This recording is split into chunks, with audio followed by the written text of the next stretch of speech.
कायद आज़म की शख्सियत को 5 पॉइंट्स में देखता हूँ। मैं कोई दानश्वर तो नहीं हूँ, लेकिन दानश्वर इस पर बहुत बोलेंगे। मेरी पहली पॉइंट है कायद आज़म Mohammad Ali Jinnah, his life and time 1876 से लेके 1948 तक। दूसरा है पॉलिटिकल कैरियर ऑफ जिन्ना साहब। तीसरा है reorganisation all India Muslim League. 4 है लखनऊ सेशन अक्टूबर 1937। 5वां है पाकिस्तान रेजोल्यूशन 1940। अब जैसे मेरे चेयरमैन साहब कहते हैं अक्सर, क्या हुआ, क्या हो रहा है और क्या होना चाहिए, जिससे हम अपने लोगों को लिविंग स्टैंडर्ड बेहतर बनाएं, खुशहाली आए और हम सब आपस में मिलजुल जाएं और एक दूसरे के हुकूक का ख्याल रखें। मेहरबानी। मैं अभी गुजारिश करूंगा मौला बख्शचंद साहब को कि वो अपने ख्यालात का इज़हार करें। मौला बख्शचंद साहब। बिस्मिल्लाहिर्रहमानिर्रहीम। नहायत मुक़्तदर शख्सियात स्टेज पे तशरीफ़ फरमाएँ और उतने ही बहुत ही मोहतरम सामने बैठे हुए शख्सा, अस्सलाम वालेकुम। मैंने इतने मुश्किल मौजू पे गुफ्तगू तो नहीं करनी है। मैंने तो वेलकम कहना है इंटेलेक्चुअल फोरम की तरफ से कि ये फोरम मसूद नूरानी साहब की क़यादत में जो उनके रफ़क़ा कार हैं, वो बड़े अरसे से बहुत अहम टॉपिक्स पे जो है वो इस किस्म की तकारीब का एहतमाम करते हैं। सामने हमारी मौजूद शख्सियात हैं, सैयद इमदाद शाह साहब हैं, हिदायतुल्लाह मेमन हैं, राव रफ़ीक साहब हैं, अशरफ ख्वावड़ हैं, अली मोहम्मद मेमन साहब हैं, शबीर मेमन, बहुत से दोस्त हैं, उनको हम यहाँ पे खुश आमदीद कहते हैं। याकूब शेख साहब हमारे मजदूर यूनियन SPCA के सदर हैं, उनके साथ ताज साहब हैं, नोमान शेख साहब हैं। बाबाई कौम के को खराज तहसीन पेश करने के लिए उनकी जो ज़िंदगी है और जो वतन अज़ीज़ का वो क़याम अमल में लाए, विकक साहब कह चुके कि उस वक्त हालात क्या थे, किस तरह थे कि ये मुल्क वजूद में आ गया। आज अगर कायद आज़म साहब होते तो शायद सिंध हाई कोर्ट की पेशा भुगतते होते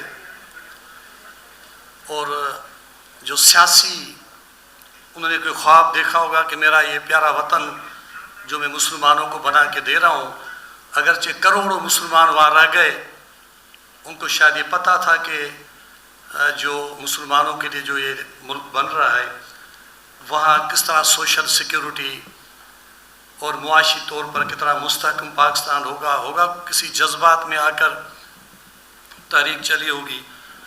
खुशबख्ती है कि हम आज़ाद फ़िज़ा में सांस लेते हैं, गुफ्तगू करते हैं, आज़ादी है।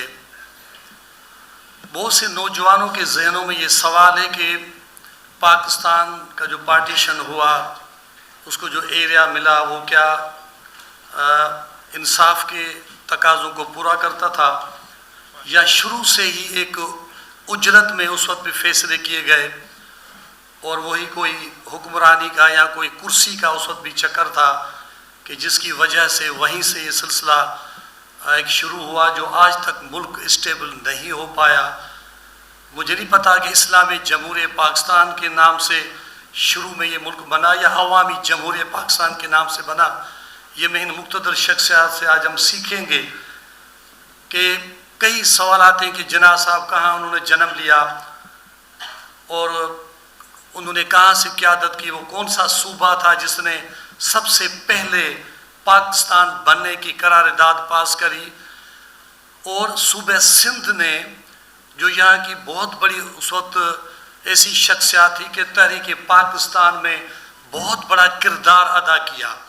लेकिन अव्वल दिन से लेके हमारे पाकिस्तान टेलीविज़न और मीडिया और अखबारात और हमारे सहाफ़ी हज़रात जो है उनको यकी दीगरे नज़रअंदाज करते हुए आ रहे हैं कि वो हालांकि इस शहर में उनके नाम से सड़कें भी छोटी छोटी बनाई हुई हैं और उन लोगों ने इस मुल्क के क़याम के लिए बहुत बड़ा किरदार अदा किया जिन्ना साहब के साथ और दूसरों के साथ, लेकिन उनका कोई नाम नहीं लेता। तो इस दौरे निज़ाम ने इस पाकिस्तान को जो जमहूरी पाकिस्तान जो होना था उस पर हमेशा जंग रही اور آج تک ہم بھگت رہے ہیں کہ آنے والی نسلیں جو ہے وہ جس پاکستان کا جناح صاحب نے خواب دیکھا تھا کیا اس کی تکمیل ہوئی کہ نہیں ہوئی؟ تو پھر کیوں یہاں پہ کبھی ایم آر ڈی کے نام سے تحریکیں چلتی رہیں، کبھی یہاں پہ لوگوں کو پھانسیوں پہ لٹکایا گیا، کبھی سچ بولنے پہ جو ہے وہ پابند سلاسل کیا گیا؟ تو پھر کون سی وہ آزادی، کون سی اکائیاں تھی جو اس پاکستان میں وہ ملا کر کسی ٹریٹی کے تحت جو ہے یہ ملک بنایا گیا؟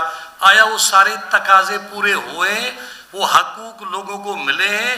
یہ نیوکلیئر پاکستان جب اندر سے کھوکھلا ہو، اور اگر ہم جو ہے وہ بہت بڑے ہم کوئی نیوکلیئر طاقت بن جائیں، لیکن اگر ہم یہاں پہ دیکھیں قائد اعظم صاحب نے تو کہا ہوگا کہ یہ جو ملک ہوگا وہ تمام مذاہب کے لیے، وہ سب کے لیے برابر ہوگا۔ ہم سننا چاہتے ہیں یہ جو بڑی مقتدر شخصیات ہیں، ان کا تجربہ ہے، یہ اس وقت کے گواہ ہیں کہ آیا آنے والی نسلوں کے لیے یہ جو موجودہ سسٹم ہے پاکستان کا وہ کوئی اچھی نوید سنائے گا یا یہ اسی طرح چلتا رہے گا؟ بڑی مہربانی۔ تھینک یو چند صاحب، thank you very much. Hope رکھنی چاہیے، امید اچھی ہونی چاہیے، انشاءاللہ سب بہتر ہوگا۔ میں ڈاکٹر صاحب، خواتین، آپ کا شکریہ ادا کرتا ہوں۔ Thank you.